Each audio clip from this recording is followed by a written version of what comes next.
All right, what's going, guys? Jeff here, back again with another video. So today, I'll be talking about the interest rate hike that we have been talking about, things that we've been actually basically worried about ever since the Federal Reserve has been talking about all this kind of thing. So first of all, let's talk about the dot plot first of all, because over here, basically, if you guys do not know what the dot plot basically means, is that every single 0.25% is one single Fed rate increase. And over here in the economic projection in December 15 of 2021, the Federal Reserve basically have most people thinking that we'll have 3 rate hikes. But because of new progression, we think that even the Goldman Sachs analysts think that we will be having 4 rate hikes in 2022, which is a little bit bad because if we are having 4 rate hikes, that means that interest rate will most definitely be going up. So for people who want a little bit more context of why this would actually be very, very bad, okay? For people who, if you're watching this video, chances are you already know about the financial crisis. So over here, you can see the financial crisis happened in 2008. And over here, this was why when before 2008, before the financial crisis, the interest rate went all the way to 5% or so. And then dropped all the way down to about 0%. Right after the financial crisis, we stayed at 0% for quite some time, about 6 years or so, which is until 2015. So yeah, 2009 all the way to 2015, it was about 0% all the way through.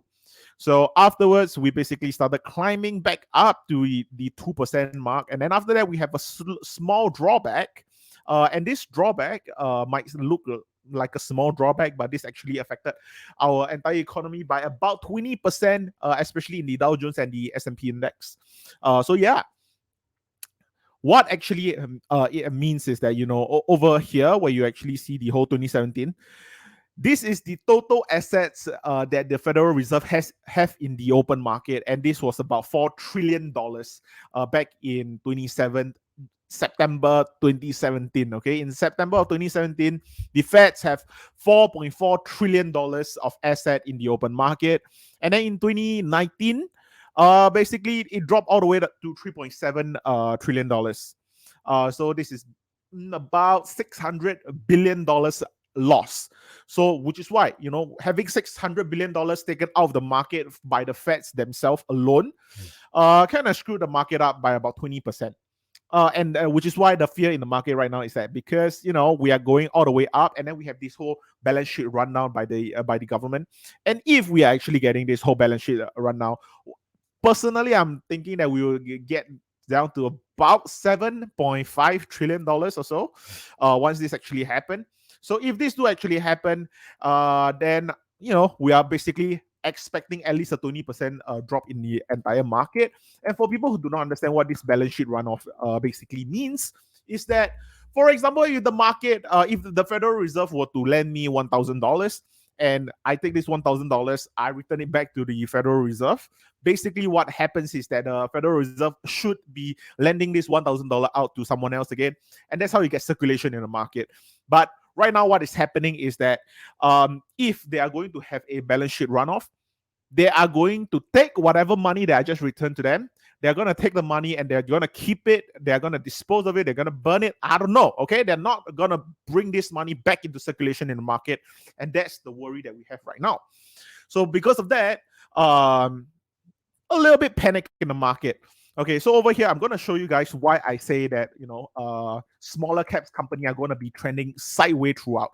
Okay, because over here, I'm just going to show you one stock, because if I show you a lot of small caps, it's going to take too long, okay? But over here, you can see Palantir basically just trending sideways for one entire year, because you can see all the way from March at about $22 or so, all the way $16. And simply because this $16 drop was also because of the Feds. So I would say that a more normal indicator would be about a $20 mark. So from a 20, let's say, okay, the highs, okay, $28 to $20 in a year, that's pretty sideways trading, especially for a smaller cap stock like Palantir. So why would Palantir be affected during this kind of interest rate hikes? Because when interest rate hikes come, usually bigger companies have stakes in smaller companies. So for example, if Amazon have, let's say, 5% stake in Palantir, and they are intending to bring down the stake down to about 2%, simply because if the interest rate is going to be going up by 1% in 2022, they don't want to pay down so much money. And the thing about growth stock, the one bad thing about growth stock is that it's too risky, which is a good thing, because we want risk in the market. That's how you basically get more money. With more risk comes more profit. Most of the time, that's how it usually works. Just look at Tesla, look at Amazon. No one trusted in Amazon back in the dot-com bubble, and look at Amazon now. So that's why risk usually comes with growth stock. That's kind of the payoff that you have to do. And because of that, during this kind of interest rate hikes, when we see this kind of 1% increase in a year, what will actually happen is that people will be spooked by it, especially corporations, because all corporations borrow money. Okay, without doubt, I don't care what you think about. Corporations will definitely be borrowing money. As long as you are a publicly traded company, chances are you borrow money to invest, because the things, especially in 2020, when the rates are 0%, I can assure you every public company out there probably borrowed money just for the heck of it.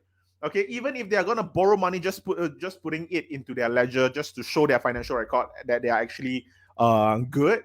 I think a lot of companies actually did that in 2020. But yeah, because of this, right now, if they're going to be increasing it to 1%, companies who actually have exposure in the smaller caps company are basically going to be, whoop, we are not going to be investing in Palantir. Oh, we are not going to be investing into SoFi. We are not going to be investing in a firm, that kind of thing. And I feel that this is going to be very, very evident in the entire 2022 market. And that is why it's so important for us to really look at it, where, this is going to be something dangerous after the Feds actually announced the 3 times for now, possibly 4 times rate hikes in 2022. So, if that do happen, I'm not sure what will happen in this market if that actually do. But yeah, over here, I think, like I said, man, like what I'm really afraid of, this tipping point is my biggest concern. If we actually see the Federal Reserve actually bring this down to anything below $7 trillion, if we actually see 6 trillion as like anything that starts with a 6, I think the market is going to get screwed. And I'm not even sugarcoating this. I think that we are going to be looking at a very, very rough market, which is why I think this is very, very important for us to actually look at. But anyway, that's basically the whole gist of why the interest rate actually, affects the smaller cap company, and what this entire balance sheet runoff actually means. But anyway, I hope you guys enjoy this sort of content. But yeah, anyway, I'll be uploading new videos every single Wednesday and every single Saturday. So, and also, follow me on Instagram, because most of the time I also post like urgent content over there, so that if you want real-time access to me, drop me a DM there as well. But anyway, thank you guys for watching this video, and I'll see you guys